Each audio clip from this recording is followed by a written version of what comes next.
Good evening, happy Monday. Welcome to another episode of Kirsty Bees Me. And today I have the incredible Stacey with Hi. me. We're going to do something a little bit different today. So I'm going to let Stacey introduce herself and then I will explain what's going on. Hi, Stacey. Hi. How are you? I'm good. I'm very Good. excited about today. Me too. Me too. So why don't you tell everyone a bit about yourself and then we're going to crack on. Okay, so I am 37 and I have a 13-year-old son. That was a huge Uh, gulp. I'm really sorry. and I happened to, how would I put it? Stumbled upon you on TikTok and we've had a good chat. I am a book talker, I suppose you would say, but more on the dark romance side. And that's what we're going to talk about today. Yeah. So I've always loved books, and I've always loved the way like you transport yourself into a story. I'm going to ask you initially, why dark romance for you? So I originally was a thriller slash psychological thriller mystery reader and had gone through a bit of turmoil in life. And I think where everybody started was sort of 50 Shades of Grey. Guilty. The Vampire Diaries on TV, everybody picks the bad boy. And I thought, I don't seem to be able to get away from this bad boy persona. And then somebody handed me a book and was like, you need to read this. And I thought, okay, fair enough. And I read it and I thought that really wasn't what I was expecting it to be. Obviously, being 50 Shades, quite enjoyed that. Not something I want to admit to enjoying at this point in time, but we'll stick with it. And from there, I just kind of evolved onto the next one, onto the next one, onto the next one. And now the plethora of dark romance that's out there and available is insane. But I think for me, it's having that escapism from your own life and being able to feel the thrill and the risk and the fear that the books can give you without the actual imminent danger that could happen in real life if you were in that situation. Yeah, so Fifty Shades was the first dark romance for me as well. I think it was the only book I stayed up. I didn't go to sleep. Mm-hmm. I like had to get to the end. I had to find out what happened. Um, for me, although I'm not too sure why there's such a boom in the dark romance section. We'll go into that in a second. But I think for me, the vulnerability that's shown by um, a male lead, because they also had it from his perspective, Mm-hmm. was something that gripped me because I I find in the real world, I find that men are very closed off. You don't know what they're thinking, Mm-hmm. and you make your own assumptions. 100%. So I think for that side of it, it's you have a reason for why they do something, a Mm-hmm. reason for their behavior. Mm-hmm. Whereas in this day and age, you don't. You don't. Um, everything's sort of kept inside, heart protected, and everything like that. So I Mm-hmm. think that was one thing that got me is that the way the feelings were explained in the book was something that was really, really gripping for me. But I've noticed that. I mean, when you heard that I'd read 50 Shades, you were like, I've read something that's, insane compared to that. What is so different from 50 Shades to now? Because I find that it's evolving, it's taking a kind of a life of its own. I think that with dark romance, a lot of the authors that I've been picking up recently have either been an indie author, so not traditionally published yet, or an author that has been an indie author for a number of years and has only just been traditionally published. But what I find with these writers and these authors is that they pour their entire heart into these books, and you can almost tell that they're drawing from their own personal experiences. and there's so much more trauma intertwined through it all. Yeah, 50 Shades had trauma. There's no questions there. It was a great book. It was written really well. But some of the books that I have written, Written. read, You're in the book now. heads are in the books, that I've read recently. It's just the level of imagination, the level of trauma, the actual events that happen in the book. They have such a harder impact than the sort of fairy tale billionaire, rich, controlling boyfriend that Christian Grey was. Don't get me wrong, a lot of the stories that are in the dark romance books now are still very much billionaire, boyfriend, mafia, vampire, la la la. Still the same type of theme, but there's just so much more feeling and love behind it. It's almost like, from my perspective, 50 Shades was a tester model Mhm, to see how the public would take it. Because I think at the start, the public were like, oh, can't read that. You see people reading it on the train, and you're like, I know what you're reading. mhm, Like, genuinely, I think it was like a tester model. When it boomed, people were like, okay, we can express ourselves in this way and it mhm, be okay. It takes one absolutely. person to like break away from that crowd and be Mhm, like, I'm going to do it. I'm going to put myself out there. Everybody's like so closeted, afraid of being judged, but now we're all like, we love a bit of dark romance. we do. Yeah. Or I as people like to call it, smut. smut. Well, But who doesn't like a bit of smut? to be fair, and everybody will say, "Oh, I'm smut over plot." I'm not that way. I'm not either. I need a storyline. If It there's has, not a storyline, I can't. I just can't yeah. do it. I like to relate to the characters in the book, Mhm. even the villains, Mhm. and I'm like, Mhm.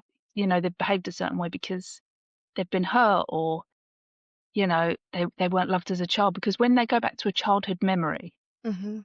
all you can do is feel for them, because you're like, how does that even happen? Mhm. And they've become this person because of this, and it doesn't justify their behavior, but it sort of opens up your eyes Yeah. to the understanding. But Yeah. for dark romance compared to men in the real world, I think everybody's worried about risk. So you're able to sort of have the the bad boy, the dark thoughts, the stalking to a point without the danger, putting yourself out there. So I think maybe it seems to be a growing trend. Do you think it's good? Definitely.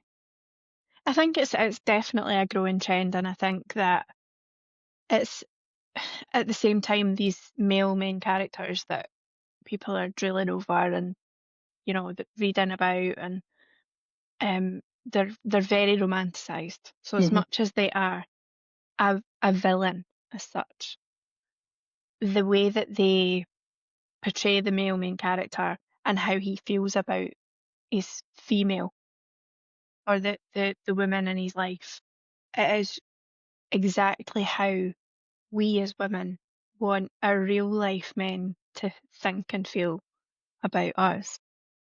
And there's a reality check needed there, I think, because I think when we fall into these stories and into these books and we fall in love with these characters, we are like, this is amazing. This is what I need to not realizing that actually it's fiction, Yeah, you know, because in real life, you'd get done for half of the things that they do. 100%. But I'm not being Yeah. funny. If some guy that wasn't a millionaire was stalking me at work and was turning up everywhere and was telling me, asking me questions, who's that guy? Who's that guy? Mhm. Mhm. No, Weirdo. no, restraining order straight away. 100%. How do you think female characters in these books compared to women then? Because although they like to come across as quite strong, independent women, they're able to be Mhm. manipulated. Oh yeah, 100%. But I think what I seem to pick up on more than anything else when I'm invested in the female character is that they're relatable. They're so relatable. They either think the same way as you or they've done something the same as what you have done, obviously not to the same extent or the same activity or the same risk or whichever thing it is that you're thinking about. But I think what these authors are getting down to a T is the fact that these women are relatable and they put out there, the thought process. This man's in my has been in my house. What do I do about it? Or do you know what? He's actually really attractive. Maybe I should just leave it at the minute. It's very relatable. Yeah. I when I used to read, when I first read that book, I think in my own life I was in a really sort of rough rough situation, and it wasn't like anything severe. It was just I felt like I just needed to escape, like my brain needed to check out for a bit, Mhm, and I got and it's kind of like I would describe it as like a VR game where it's a different reality and you just don't wanna go back. mhm, So if you could switch off for those few minutes and just lose yourself in a book, do you think it's kind of a deep question though, do you think that it's becoming more and more popular because that mindset is mhm, being hit more and more by more people? 100%. I think more women these days, more readers these days have had some sort of traumatic experience in their life. Um, whether that's like something that's happened in their childhood, whether they've had a relationship breakdown, whether they've experienced abuse, whatever scenario it could possibly be. Certainly for myself, I jumped into a book because it takes me away from everything and everything around me disappears and I am in that story. And I don't need to worry about anything. I don't need to think about anything. I'm just in that story and it's escapism, like you Yeah, said. Yeah. yeah. I And I do think the way that things are now, with people more openly speaking about mental health issues and neurodivergency, all this kind of thing, I think people that have traits like that do tend to fall into these sort of stories more. yeah. And me being one of them. Yeah, I lose myself into stories all the time, Mhm. and I allow it to assist me to procrastinate, which is like the worst thing ever. It's a beautiful tool, Mhm. and it works really well for a really bad reason. Like, it allows us to just escape from reality when we can't skip forward chapters in our own life. We can't put the book down in our own life. You literally have to lose yourself in another one, and as soon as you close the book, you're back. Mhm. It, um, it it can be looked at in quite a dark way, but I think I've seen a change in the popularity of these stories and an increase of severity is the word I kinda wanna use. I'm sort of like, is there a pattern to this? Like, should we be worried that we all wanna lose ourselves in a different reality than face this one? Mhm. I mean, you could be right. It's definitely something that's crossed my mind when I've thought about it. Yeah, Um, and I think that if it's kept the way it is and people are using reading as reading dark romance as an escape, there's a lot worse things you can be doing. And which is why a lot of the books that I read, the authors, like I said, I've not been traditionally published yet. You'll find that in their books there are two pages. One's trigger warnings. If you don't like this, skip this page. If you don't like this, don't read this story. really? There is a lot of it to do with protecting yourself and protecting your wellness. And some of the authors will even put, access to websites. If you need to speak to someone, if you feel like this, then contact this person or contact this website. So as much as they are writing these dark stories with very dark traumatic themes, they're also looking after the reader at the same time. Yeah, it is so bad that so many things are trigger warnings as well. Yeah. And there's some books that have pages and pages and pages of You them. lose a whole story though. Hmm. Yeah. Chunks of it just gone because it could trigger it's just I don't know whether that's a good thing or a bad thing.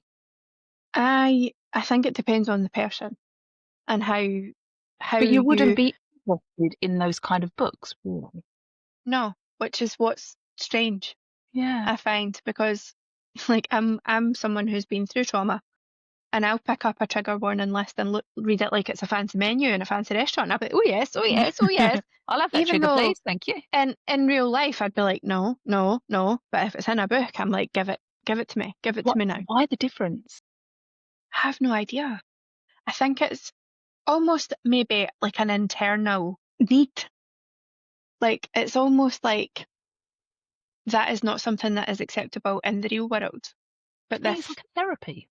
yeah, I 100% would say it's therapy for me personally. Yeah. Absolutely. I just And it's if you're reading about somebody going through something that you've been through, it makes you feel less alone. And it's maybe like reading it, understanding that character, be it relating to that character, helps you process it, whilst you don't actually need to physically build up the courage to actually speak to someone about it face to face. yeah.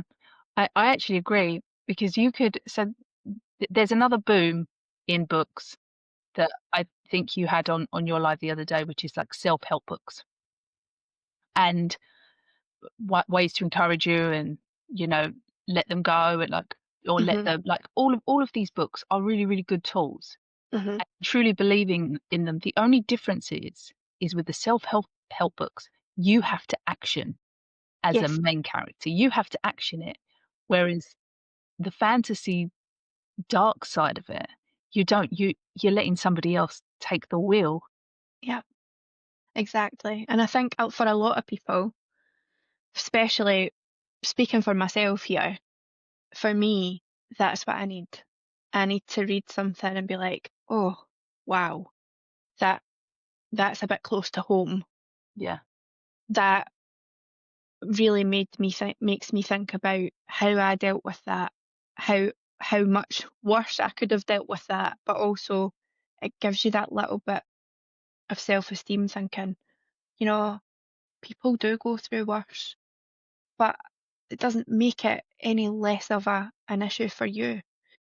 yeah, Everybody has different levels of trauma. Everybody's been through the same things, but at different levels.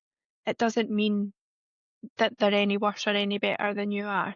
And I think that's why dark romance in the genre itself, so many people are into it at the minute because most people in life have experienced something yeah.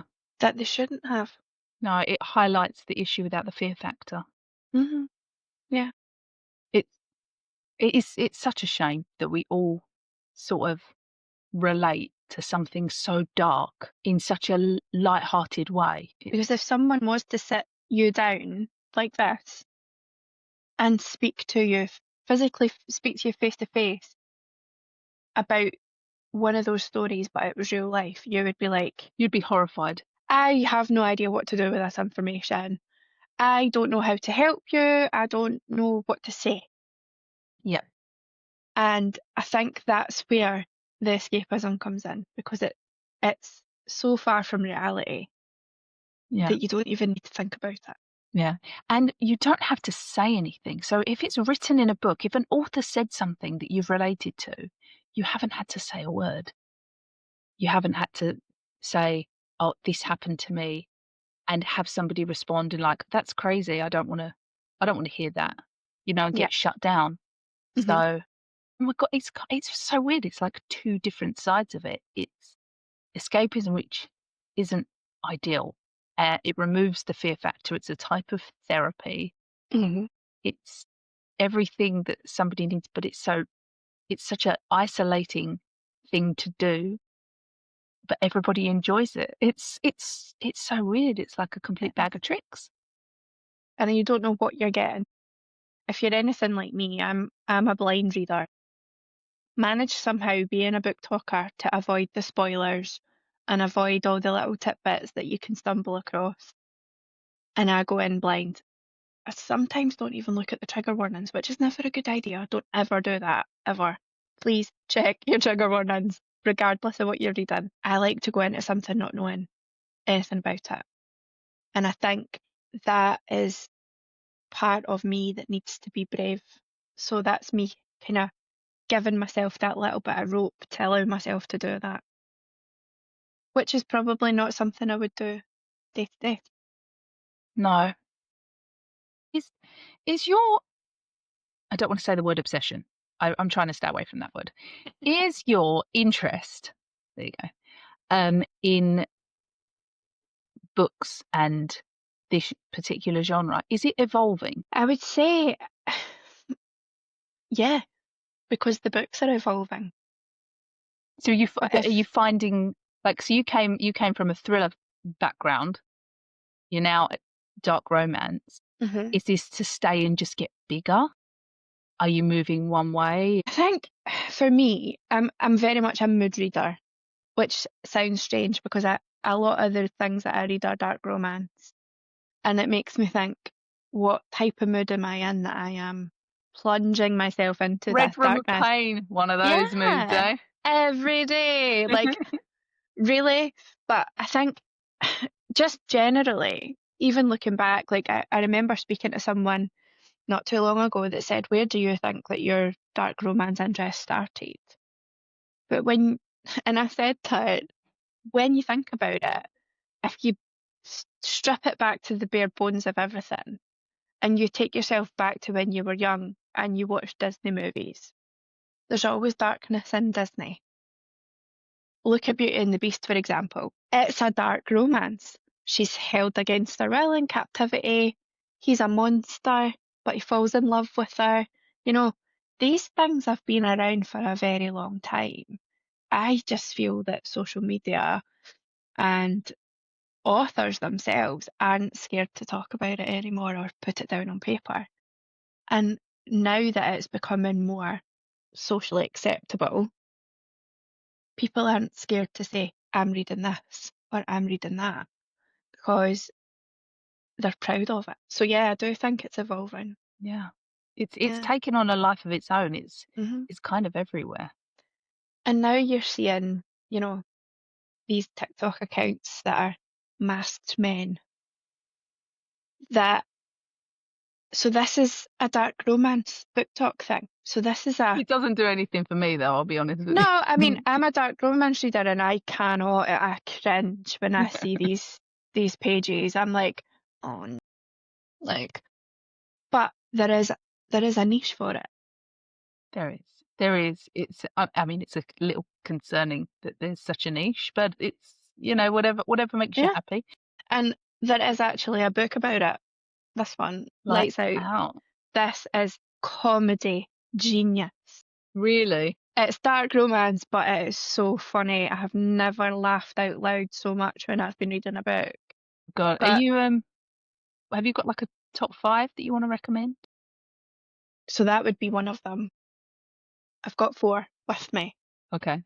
but I can pull one for the top of my head. So I am actually was going to offer to send these to you so you can have a go Oh, because I feel like you will understand this conversation more. I'll video me and I'll show you clips of how I react. And you can tell me what you think after. Oh my So God, yeah, absolutely. Lights Out is a comedy dark romance. It's so funny. And I think the humour really lifts it.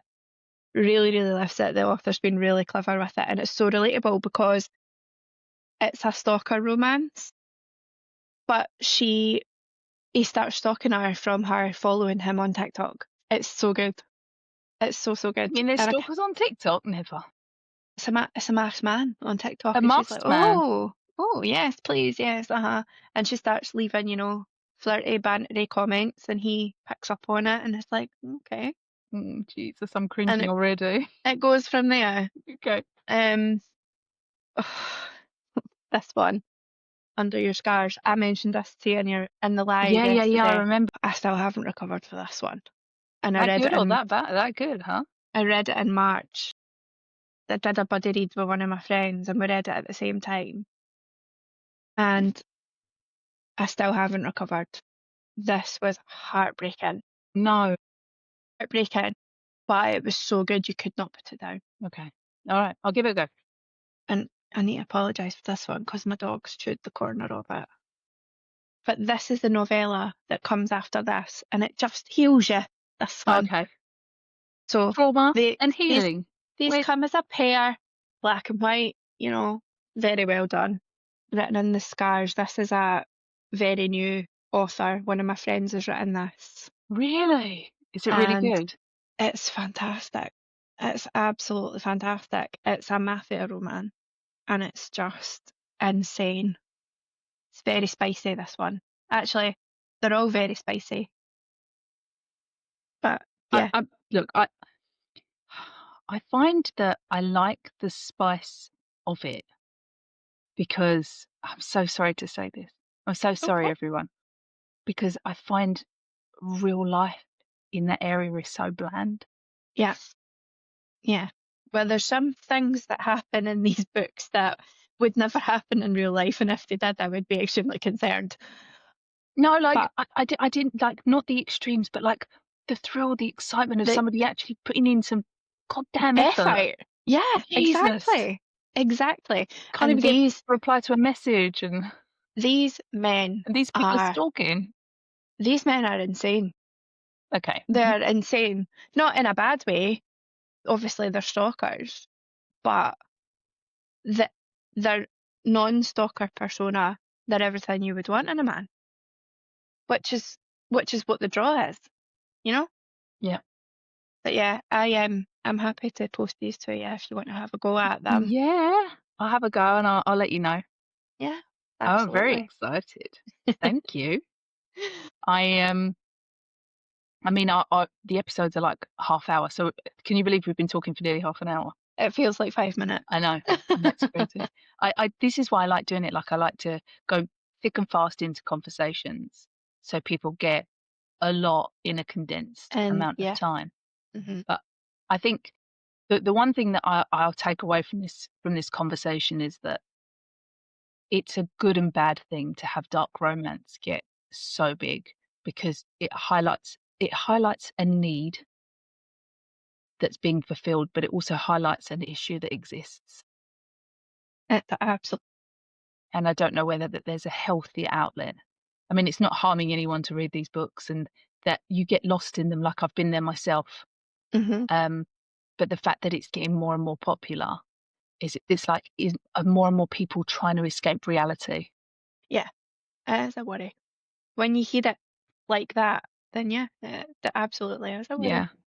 But I am hoping that if anything, the podcast sort of encourages people to at least discuss things, even if you're not of the same opinion. Hmm. It's like open up a conversation, be it, yeah, I've never experienced this before, but I like this, but I understand where you're coming from and I see it from your point of view. And because I think a lot of that's been lost over the past few years. And we keep bringing up COVID Hmm. because since COVID, the certain sectors have boomed Hmm. and because people have been isolated, and one of those sectors is the book industry. Because if nobody can go out, but they can sit and escape their reality, Absolutely. sat in their house, safe away from COVID. I don't know, be more receptive to it. It's not doesn't have to be dirty, you know. Might be smut, but it's not filth. No, and I think it's really important to bring it to the forefront of the conversation because there is a reason why people are reading these Yeah, books, it's a sad So reason. I know, I know, but I'm still going to enjoy You should enjoy it. every moment. And to be honest with you, I'm really looking forward to reading the stories because, like it does come with it comes with that stigma of it being dirty, and it's not. And I remember when 50 Shades first came out, and everybody was like, I think they were taking pictures, if I remember rightly, putting them on Facebook. People reading these books like it was something wrong. It was a complete taboo subject. Yeah, Yeah, like it's not okay to be reading this book, yeah, but whereas it's fine. it is fine. It's absolutely fine. 100% fine. Yeah, to be until you said to me that 50 Shades was tame compared to these other books, Hmm. I had no idea how big they how how extreme they get. They do. They do. And I do own one that is now banned from being sold on Amazon. I was just gonna ask you, what's the worst? So I still have quite a few to read that are on my to be read list because I know that they are as dark as they can get, or as we in the bookish world call pitch black. So That's a term? we've got different categories like Josh in Lights Out is morally grey because he kind of blurs the lines, but he doesn't go too far. Right. And then you've got the darker guys, and then you've got the pitch black characters that are just unhinged, completely off the scale. Can And you give me one example? I'll put a trigger in the video. there's none off the top of my head that I've come across yet. Okay. Haunting Adeline, the main character, is Zed, and he is, I think, so far the most pitch black character I have read. It's yeah. Really? But then it makes you think, what kind of background did the author get the inspiration from? hmm Well, yeah, exactly. That is the question. So is it the kind of book And that you'd read and go, "Oh my God," and just close it and put it down? no, No? not for me. I'm more like, oh my God, I need to keep reading this because I need to know why. Like, if I put this down, I could miss the why of this, Oh my God. like it's insane because it's as much as you are getting this shock and this dread and this, oh, I shouldn't like this feeling, the authors write so well that you just cannot put it down. You can't deny the talent, even if No. the content's a little bit questionable. Yeah. And That's this book awesome. that's banned from Amazon What is it? now is called Captured by Lauren Beale. I haven't read it yet, but I do own it, and Are you going to read it? I am 100% going to read it. But I do. The only thing I know about it is that if you like mayonnaise, after you read it, you won't like mayonnaise. But I don't know why. Oh my God, I can only imagine. Yeah. So yeah, I'll report back on that one. Oh my, okay. Oh, thank you so much. I It's thank you so fine. much for your time. Oh, thank you for having me. No, it was a pleasure. It was a pleasure, and you've actually inspired me for my next series. So Yay! I will have news and updates on that very, very Fabulous. soon. Very exciting. But thank you so much.